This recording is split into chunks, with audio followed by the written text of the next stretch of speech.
Earth's great biomes are home to the most magnificent creatures to ever live.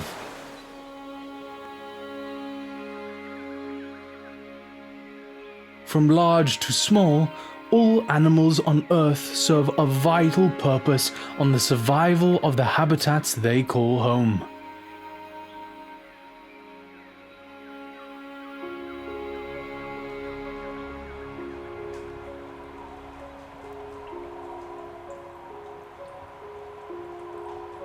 Through solidarity or by working together, each animal fulfills their purpose on our beautiful planet.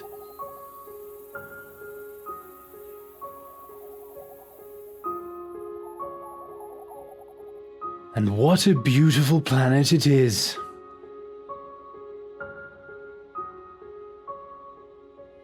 With herbivores keeping the large plant populations from overgrowing and the carnivores fulfilling a similar role by hunting the ever-growing populations of our herbivorous friends, our planet is balanced and the longevity of life on Earth is ensured.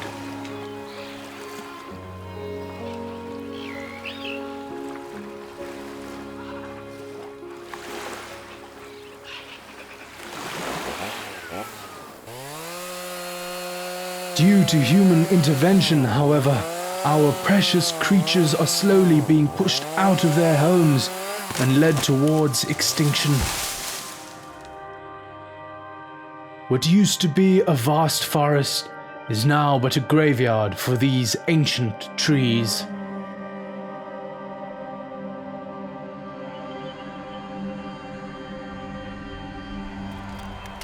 Although this is all happening at an alarming rate, thanks to our nature conservationists, parts of our planet's greatest biomes are being protected, and with it, the inhabitants too.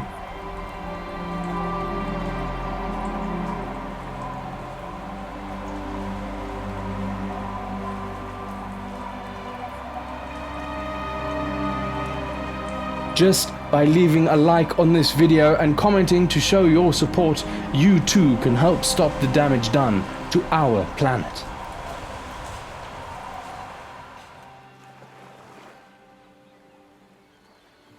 However, this story does not take place on our common grounds. It takes place on an island that has only recently been charted, which is now protected thanks to an explorer they call Islander.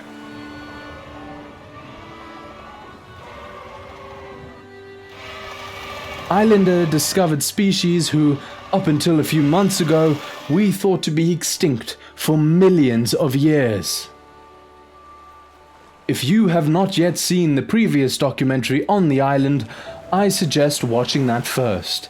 The link to that will be in the description.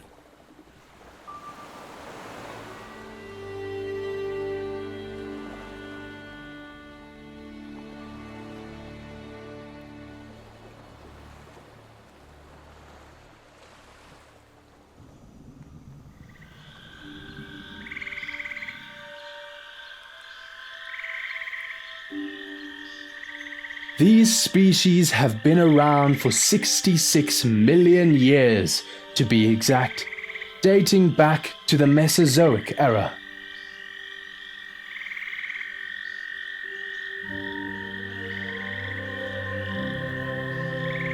Due to no human intervention and plentiful food and water, these prehistoric creatures, some of which are dinosaurs, roam the island named Isla Spiro.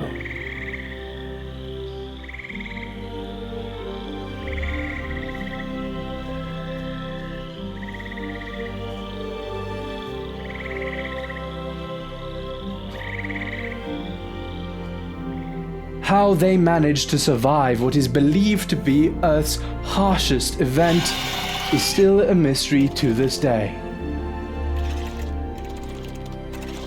But one thing is sure, and that is that life finds a way.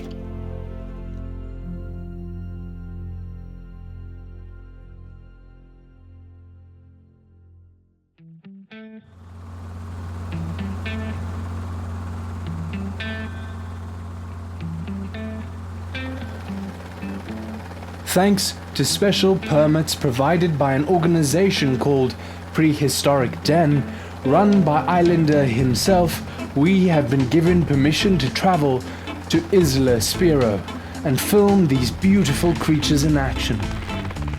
In order to educate the world on what once ruled our Earth. What we have discovered and documented in these past months of living amongst these beautiful giants was far beyond our wildest imagination. To maximize our stay on this magnificent island, we split our crew into two groups, the carnivorous crew and the herbivorous crew. In today's special episode of The Circle of Life, we focus on the island's top predators. Thanks to our dedicated and well-specialized team, we can now take an in-depth look into the life of Earth's greatest hunters.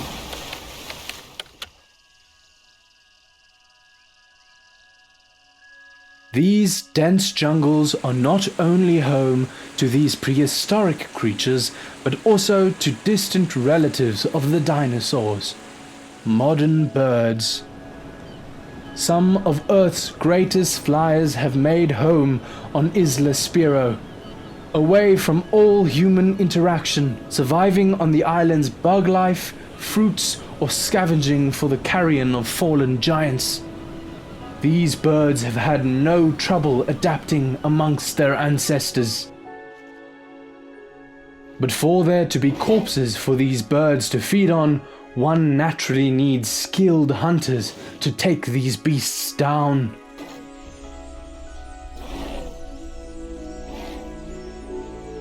A skill these prehistoric alligators, commonly known as the Dinosuchus, have no lack of.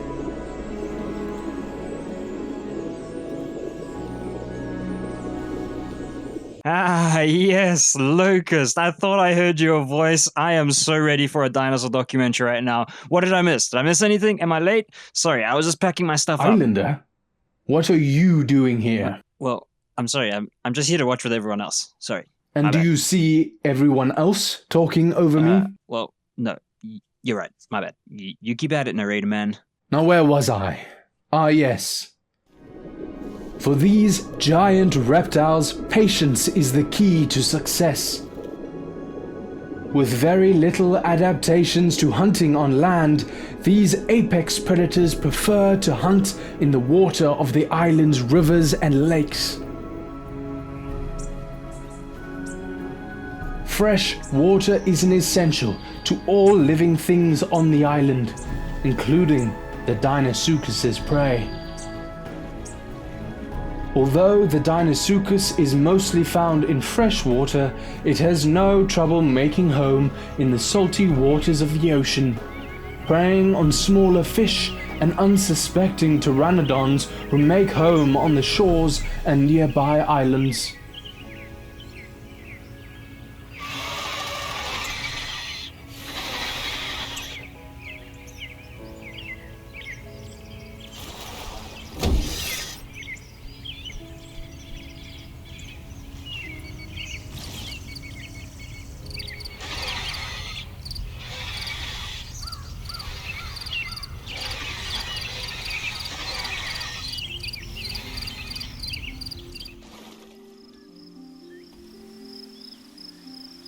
Once a Dinosuchus has reached adulthood, it has no natural predators on the island.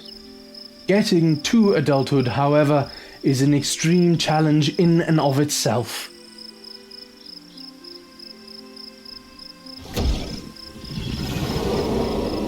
With only 1% of all eggs laid reaching subadult stage, and only 50% of those subadults reaching adulthood, the population of the Dinosuchus is kept well at bay.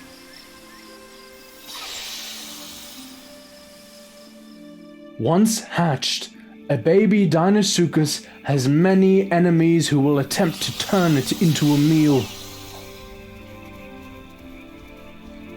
The smell and sound of these newly born Dinosuchus attracts the nearby mother who has been patiently awaiting their arrival.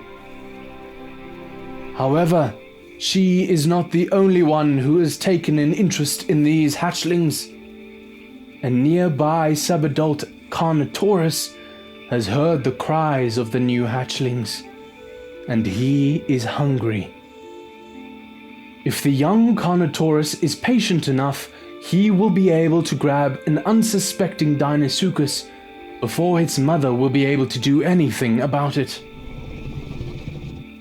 The mother has turned her back on one of her babies, making it the most opportune time for the Carnotaurus to strike. Wait, okay, I don't mean to pause again, but what even is a Carnotaurus Islander. Yeah, that one. Why did nobody tell me we had those on the island? What can they even do? They look so cool. Why have I not been told that we found these on the island?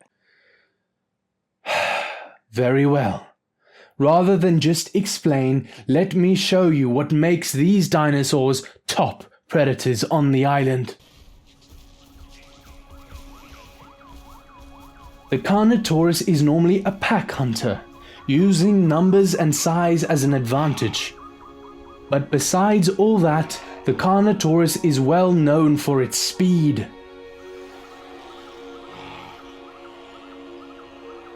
Reaching up to 40 kilometers an hour, making it one of the fastest large theropods to live on our planet.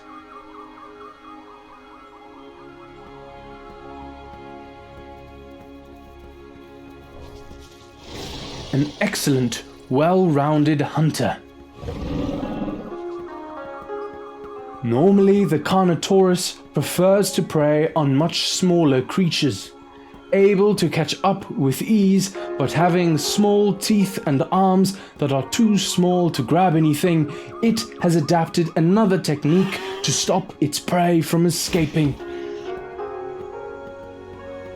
A very distinct feature of the Carnotaurus are its two horns on its head, almost shaped like a bull's, which is actually where its name comes from. The name Carnotaurus means meat-eating bull. With these two horns and enough force, a Carnotaurus is able to knock down its prey, often badly injuring it to the point where running is no longer an option. Whoa, well, that was pretty brutal. However, all I've understood is that this thing has tiny arms. They're pretty useless. Why do you even have it? Well, yes.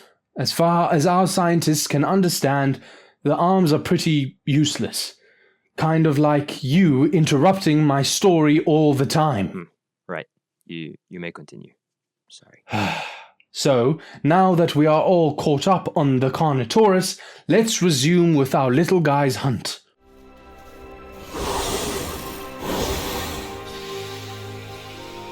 The hunt was a success. Well, at least for the Carnotaurus, that is. It really depends on who you were rooting for.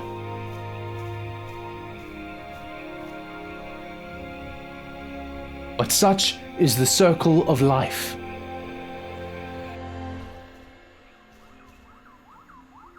For this Carnotaurus, life has only just begun. Being a male and almost an adult himself, he has been chased out of his pack to go on and eventually form his own.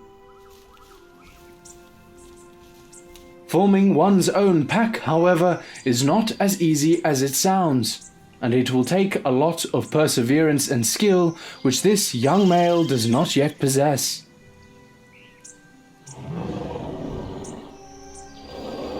With time comes experience, and soon he too will be leading his own pack to survival, and the cycle will continue for generations to come.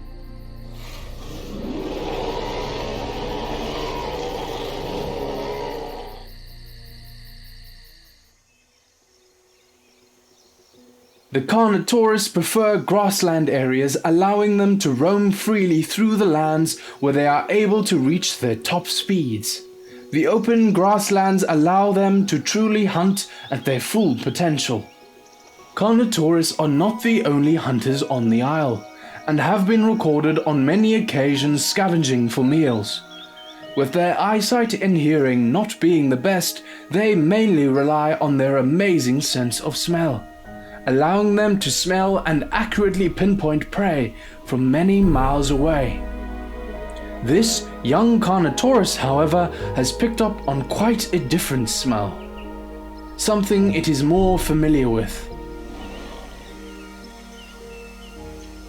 A lonely female Carnotaurus rules these lands. If accepted, this could be the beginning of this young male's pack.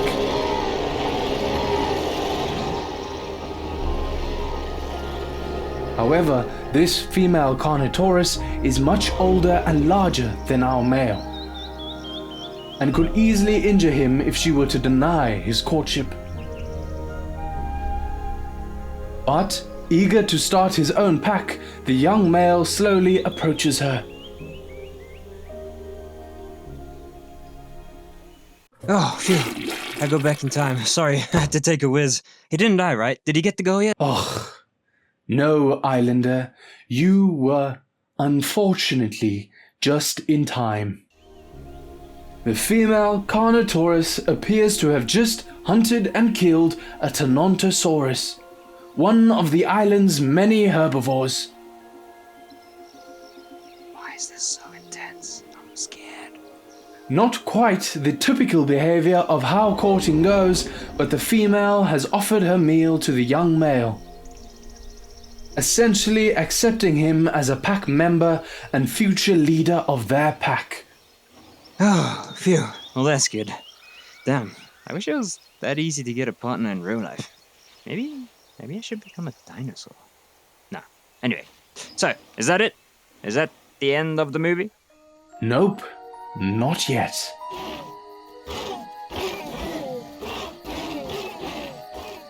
Raptors, specifically the Utahraptor. Utahraptors are known for their speed and agility, but mostly for being the smartest dinosaur to ever live, for they possess excellent hunting tactics. The Utahraptor is a pack hunter, and a darn good one at that. With high social skills, the raptors are able to coordinate deadly attacks and ambushes on unsuspecting prey, with little to no failures. The Utahraptor is one of the largest raptors to have ever been discovered, but among other things, raptors are easily distinguished by the large, curving, single claws on each of their hind feet, which they use to slash and disembowel their prey. Being able to watch the Utahraptors in a hunt is still one of my most memorable moments. Such coordination and precise attacks have never truly been witnessed in any creature until today. Being the only male in the group, it is his duty to keep his bloodline going, and with that, make the pack grow in numbers and strength. But for them to remain strong, food is essential. This herd, while grazing, has wandered into the territory of our raptor friends, and there is one herbivore that stands out: the Pachycephalosaurus, being one of the Utahraptor's favorite meals. However, catching one without risk of injury is another challenge entirely. But with a hungry pack to feed, risks need to be taken, and the Utahraptor pack gets into position. Using the bushes and tall grass to their advantage, the raptors make their way closer to their prey without being spotted. One of the raptors decides to take the flank, allowing little room for escape when the herbivores try to get away. But one wrong move, and the raptor steps on a branch. The hunt is on. The raptors must now engage in their plan. But as it all looks like it's over for the Pachycephalosaurus, disaster strikes. Another enraged Pachycephalosaurus decides to strike at one of the raptors, causing it to tumble and injuring its leg. The hunt has failed, and the badly injured Pachy gets away. Not all hunts go to plan for the carnivores, and today these raptors will go without food. The male seems to be intrigued by a certain scent and immediately takes off. The smell leads him further up the forest, where he finds a Pachy seemingly distressed. The badly injured Pachycephalosaurus from the previous hunt seems to be struggling to recover from the deadly claws of the raptor. A strike of luck for the pack.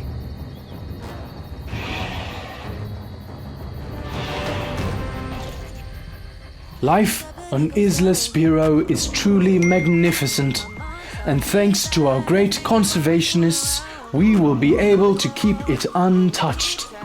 But most importantly, we can learn much more about the behaviors of these magnificent beasts. By subscribing to the channel and leaving a like, you can help Islander protect this island. Or you can click the join button and become a member today. They're awesome features, plus you'll be able to join me and the crew of Prehistoric Den on our next project and adventure on Isla Spiro. Stick around, as next up we have the Isles' top herbivores. I'm not gonna wake up, I'm not ready, let me have another day. Don't wake up, keep it steady, cause I'm happy, I'm not gonna wake up. No, no,